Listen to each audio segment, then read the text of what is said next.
Hey guys, it's Chris here. Spur of the moment video. I said on the last video, which was I think a week ago now, maybe 2 weeks ago. It was basically a short video I did for class, and it was the first video I've done on here probably in year and a half. So this video is the spur of the moment again, and I don't know. I decided I'm burnt out from homework.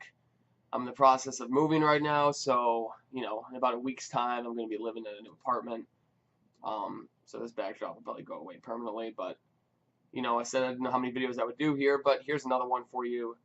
And this one's going to be a little longer than last time, and it's going to be on just the origins of, why I'm interested so much in country radio, the charts, the media-based charts. But before it became media-based, it was radio and records. I guess it was media-based the whole time. It's just that when, Nielsen bought radio and records, they switched to the Billboard numbers, and then Lon Helton started his country air check to keep reflecting the media-based numbers. So the media-based chart was never going to go away, but that was in 2006, July, August 2006. So I just want to start, because there is the origins for why I'm so interested in radio and the charts and stuff. Because I've had so many people ask me over the years, you know, why are you so interested in this? Why is it something that you're passionate about? Why is it something that you want to know a lot about? And the answer to that, I never really had a good answer to that, other than the fact, hey, I love country music. A lot of people love country music. Millions of people love country music, not just in the U.S. or Canada, all over the world. I don't think that's really good enough, or you know, it's too broad of an answer to say, hey, I'm really interested in country music. I love country music, so I'm just gonna be a radio and chart nerd and just, I know not every single song, but pretty much every single song, almost. I would say probably 90 to 95% of the songs that have been released to country radio that have charted in the top 50 or 60 over the past 12 to 15 years, I know where they peaked on the chart. Basically, you go back to the early to mid 2000s, I know where they peaked. Probably 2001, 2002, 2003, right around there is where my knowledge starts. You get into the 90s and back in the 80s, and this is not my deal because I'm in my 20s. So, even I have a limit to where my knowledge ends. But when I was a little kid, I remember, or not even a little kid, it was that weird age between being a little kid and being a teenager. That 12, 13 years old range is when I really started getting into country music a lot. So this would have been 2001, 2002. So think of the songs that were, just think of the artists that were really big back then. George Strait, Jody Messina, Faith Hill, Tim McGraw. Gary Allen, was hitting his stride there, was right where I need to be. Man to Man, the one, Gary's my favorite artist, so I'm always going to plug him.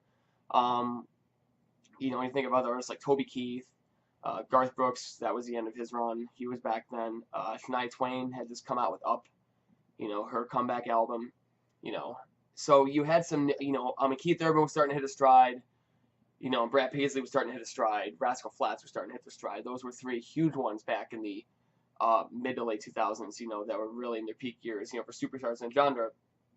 In Keith Urban's case, he's still a superstar in the genre, whereas, Rascal Flatts and Brad Paisley over the past probably 2 to 3 years has kind of faded out of the country radio landscape, unfortunately, even though Brad is one of my favorite artists, and so is Rascal Flatts. I'm always a big Rascal Flatts defender. But getting back to the point, it was right then when I decided that, hey, charts is really cool, because WRK, which is a local Town Square Media-owned station here in Buffalo that's on the media-based panel, back when I was a kid and teenager, they used to have the Lon Helton Country Countdown USA Top 30 every single Sunday morning from 9 a.m. to noon. And before that, they had Thunder Road, which was a mix of like NASCAR news / interviews with some songs mixed in there too. I actually kind of liked that show. I wasn't a big NASCAR fan back then, but just I guess based off nostalgic purposes, it was really my, it was really something that I look forward to before the Top 30 Countdown. So that was my first, I guess my introduction to charts and radio and all that stuff. I would listen every single morning. Didn't matter how much homework I had. It didn't matter if I was up the night before. I would get up every morning. My mom and dad probably don't like it, but sometimes I would play video games or whatever, kids did back then. I would stay up just so I can listen, make sure I do not sleep in, just so I can listen to the Top 30 Countdown every single week. And then after a while, I discovered, because I used to listen to the end, and Lon Helton always said, get my numbers from Radio and Records, go to Radio and Records. I'm like, okay. And one day when I was whatever 15, 16 years old, when I first started high school, it was like, okay, maybe I will go check out this site. So I checked it out, and they had the top 50, and they had the new and active section, which are 5 more songs right below the top 50. And I was like, wow, amazing. It completely blew my mind. And I realized that every single Thursday it would get updated. It switched to Tuesdays once it got bought by Billboard. So even though the chart ends Saturday at midnight, and then it gets published Sunday night, or it gets published Monday night, but then the numbers finalized on Sunday, it was Thursday back then that the Radio and Records chart, which is the media-based chart now, that then would get published out on the internet. And then it became Tuesdays when they were bought by Nielsen and became the Billboard numbers. And then Country Ear Check also came along, and then they started releasing it Monday nights. So I started following those.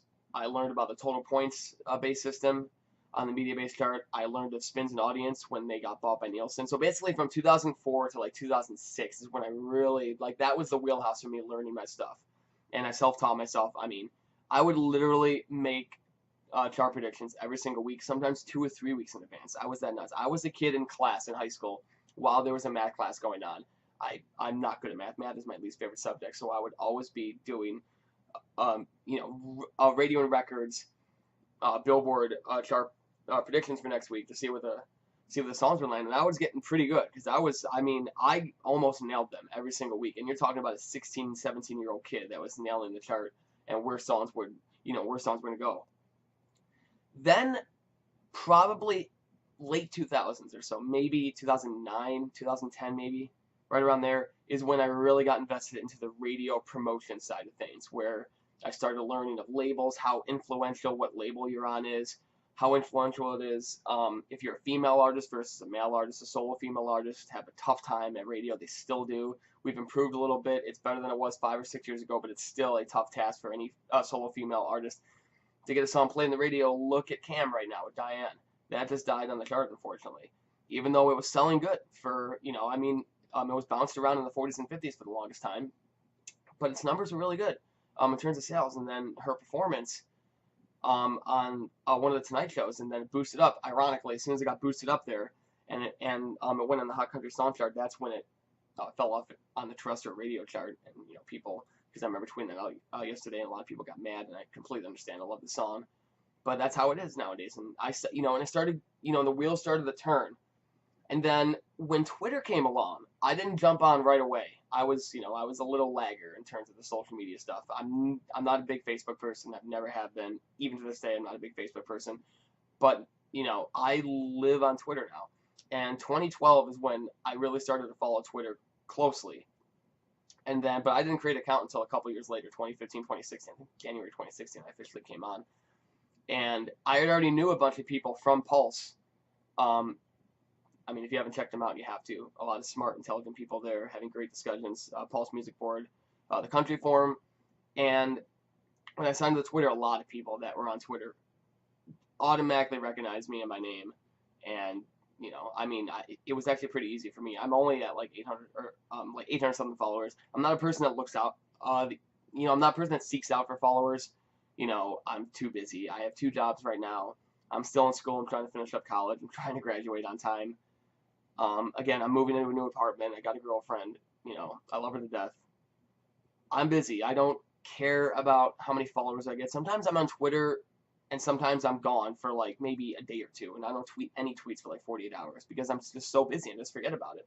But I always make an effort every single week to spend at least a little amount of time on Twitter because I know people care about this stuff, and I want more people to care about this stuff. I think too many fans, they hear songs on the radio, they love certain artists, and they're like, why is this song not going anywhere?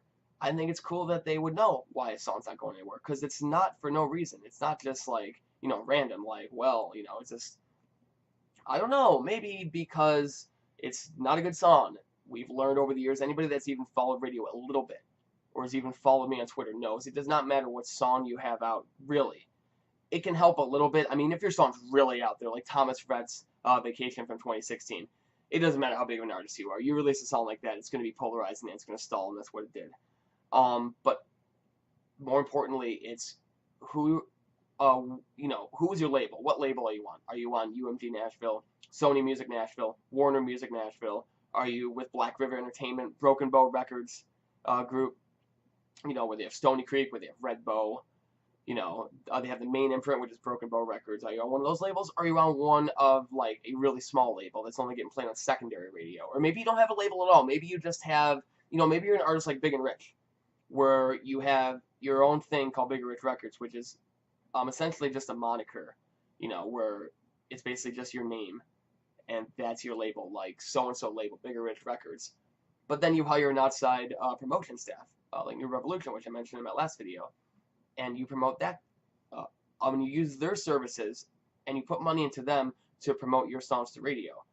And you take a strong promotion service like that, coupled with your name recognition, you're going to get some top 20 and top 10 hits, and Big and Rich have done that. And John Rich and Big Kenny they're extremely smart, because they realize that if they sing mid-tempo, up-tempo songs that are safe lyrics, that are catchy, that follow the trendy production, as long as they stay within the realm of what they want to do, they're going to get played on the radio. And that's what you've seen. That's what you've seen with songs like Look at You, songs like Run Away with You, songs like California. They've gotten some play on radio, and they've been smart about it.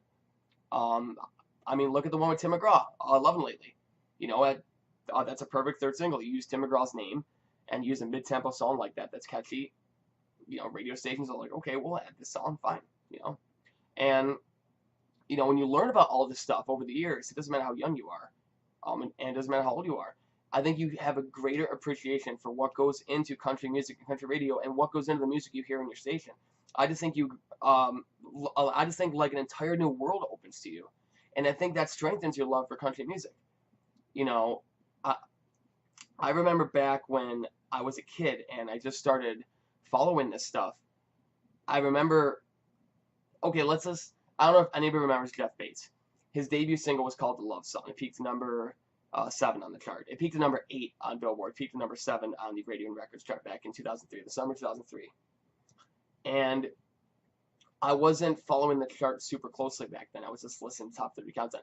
I had no idea that he released a song in between the Love Song and I Want to, no, it wasn't, yeah, and it was I Want to Make You Cry. I Want to Make You Cry was the third single. For the longest time, for like 2 or 3 years, I thought that was the second single. It was not the second single.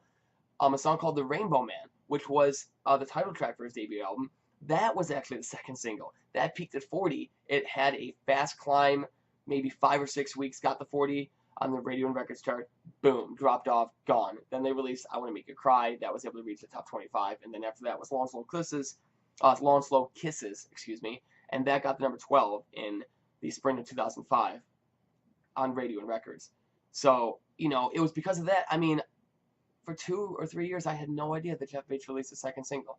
That could happen. If a song gets released by an artist and doesn't go very high, let's say it doesn't even chart, or it gets to maybe the 40s or 50s, and your station never plays it, who knows? You can, especially back then with no social media, there was no Twitter, there was no Facebook, there was no Instagram. You had no way of knowing that the song was on unless you had the knowledge to go seek it out and knew of it. Like, hey, let's go to radioandrecords.com, let's go to billboard.com. And you would recognize the fact that, hey, they have a song right now on the radio, even though it's not going very high. My station's not playing it, or at least I've not heard my station playing it. At least I know it's a single, and at least I can say, hey, again, this is another discussion you hear a lot of people. A lot of people tweeted me, not so much recently, but a lot of people tweeted me in the past thinking like, hey, I'm trying to call the radio station. Why isn't this working? As long as I call them and as long as we request it, a lot of people man up and, call the station and have their phones ringing off the hooks, and the station's going to say, you know what? All these people are clamoring for this song. Let's play it. Sometimes that happens. Sometimes that works.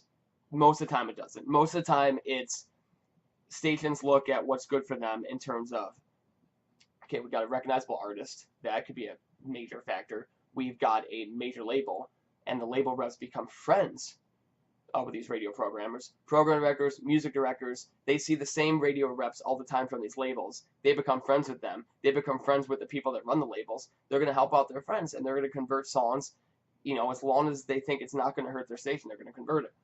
And others testing. We're not privy to local testing. We're not, we're barely privy to the national testing now. But stations know what artists work best in their market. Justin Moore is a huge WRK Buffalo area region artist, and that was my dryer. Um, I mean, I remember talking to Rob Banks. Rob Banks says that Justin Moore, and he's right, because I've heard this for at least a few years, that Justin Moore tests extremely well in Buffalo. I don't know why. I have no idea why Justin Moore tests so well here, but every time Justin Moore releases a single, YRK is one of the first to add it, and they're usually not like that. They're usually one of these stations that usually waits till it's on the chart for at least a few weeks, if not to the top 40, the top 30 by the time they add it. You know, I remember YRK not adding songs like The Farm's Home Sweet Home back in 2012. That got the number 18 on Media Base. They never added it. They never added The Good Man by Emerson Drive. That got the 16 back in 2006. They've had instances where they have not added songs that charted really high. But, I mean, every time Justin Moore releases a song, they add it right away because they know it's going to test well locally in their market, and they know the listeners want to hear it. That's why they add Justin Moore. So you look at that, and you look at sales. Stations look at sales. You know, I just brought up Rob Banks. Rob Banks is one of these music directors that cares about sales. He looks at sales, and if you're not selling, he's going to wonder why he's still playing the song or why this song is still going up. You know, he's a smart guy. He's one of the smartest guys that I've ever met in radio. You know, and I wish that more music directors were like him, because they're not. A lot of music directors are not like him. A lot of music directors are old and they're stuck in the mud, to put it lightly. To put it politely, because you know, every single station has their own agenda. You know, and it just, you know, are they a Cumulus station? Are they an iHeart Media station? Are they a Town Square Media station? Are they an Entercom station? Are they locally owned? You know, is it like an independent station? Those are always the best stations in terms of the most diverse playlists, because they don't have to answer to some major conglomerate that's breathing down their necks all the time. I talked about WJBC on Long Island. You know, they're an independent, or at least I think it's a small company, but they're not owned by Cumulus or iHeartMedia or Town Square or Entercom. They're basically their own thing, and they add a lot. And every single song that gets released to the chart, they add it right away, or at least most of them. And they're one of the few stations that plays a lot of female artists. They're one of the bright spots. I tweeted out a few days ago. They're one of the bright spots on the media-based panel, WJBC on Long Island. And Adam Zuckerberg is one of the best PDs out there right now, and he's doing a good job, I think. You know, but every station's different. And again, going back to the main point of what I started with this video, you know, it's stuff like that, that if you would have asked me even 10 years ago, do I know about that? No, I had no idea. I mean, I'm learning every day. I'm just a regular guy. I am in media. I co-host my own sports talk shows in WBNY, the college radio station. I know a lot of sports media people here in Buffalo. Some of them are my friends. Some of them are my best friends. I know a lot of people on Twitter. I know a few people in Nashville that are very gracious enough to feed me information that I need. Now working with Town Square Media, you know, I got an inside look on some of the stuff they do behind the scenes, so I got that helping me out. I have a lot of stuff that I have accumulated over the past few years in terms of my education and in terms of just me spreading, I guess just increasing my branch size. I'm just able to grow that scope. But, you know, long before I met all these people, I still had knowledge of what went on behind the scenes because I cared about it so much. And I want more people to care about it because I think that's really cool, and I think that we all be better for it. You know, so I love when I get a lot of reaction for stuff I tweet out because it's like, cool. It's not just me knowing this. For the longest time, you know, before Twitter, before I got on Twitter or any social media platform other than Facebook, I thought that I was the only one that, you know, cared about this stuff. I'm like, wow, I am just an ugly duckling. Nobody cares about this stuff. Why would you care about promotion, you know, in terms of radio? Who cares? Who cares where it peaked on the chart? You know, and I've heard that before from people. And if that's the way you think, fine. I don't care. Do your thing. You know, you do you. But at the same time, I know a lot of people do care about it. And when they learn about this stuff, it opens a whole new world for them. And that's what I want to see. You know, I love country music. I have my own favorite artists, my own favorite songs. But at the same time, I love this aspect of it too. You know, I don't think my love for country music would be as strong. It would be strong, but it wouldn't be as strong if it wasn't for this facet in terms of me enjoying it. Because I care about radio. I'm a journalism major. I was an intern at WJR 550. I work for a radio station now. I care about radio. You know, it's one of the professions, if you do not love, you will not last long in it. It doesn't pay the best unless unless you work your way up there. You know, it doesn't pay the best. I mean, it doesn't have the best hours. You know, sometimes you'll be up at 3 a.m. going in for work. Sometimes you'll work overnight. Sometimes you work, you know, your entire second shift, like 3 or 4 o'clock all the way to midnight. Does not have the best hours. You gotta know what you're getting into. Even for people that have been in the business for many years, they still have to get up super early. They still have to work overnights. It's definitely not faint of the heart, but you gotta love it. And I do love radio, you know. And I just wanted to let people know that, you know, it's not because I'm doing it just because I'm trying to gain followers. I'm trying to uh, gain name recognition. I do it because I love it. I genuinely love tweeting about this stuff. I genuinely love posting about it on Pulse. I genuinely love talking about it with my friends and family. It's something I love to do. If I didn't love to do it, I wouldn't be doing it. I wouldn't be spending what precious free time I have nowadays, you know, with all the stuff I have to do, you know, in my life, you know, to do this stuff, because I know people care about it, and that's why I continue to do it. So I just wanted to say that in terms of editing, I mean, if you want some great insights and just awesome videos, check out my guys, Grady Smith on Twitter. He's a friend on Twitter. He's one of the best people out there, talking about country music and reviewing songs and talking about radio too. His videos look a lot better than I do. He's gonna post way more than I do. Just I might do one video every 3 or 4 weeks. Just forewarning, and they're not gonna be edited. This thing's gonna get uploaded immediately. I have an editing system on my computer. It's 11:30. I'm not gonna edit. I have to be up in the morning. Okay, so that part of my life I might need to straighten out. I am a little lazy. I gotta admit it. Ask my girlfriend. I'm lazy. Ask my parents. I'm lazy. But hey, at least I did a video, and we're, what, 22 minutes in. Look at me.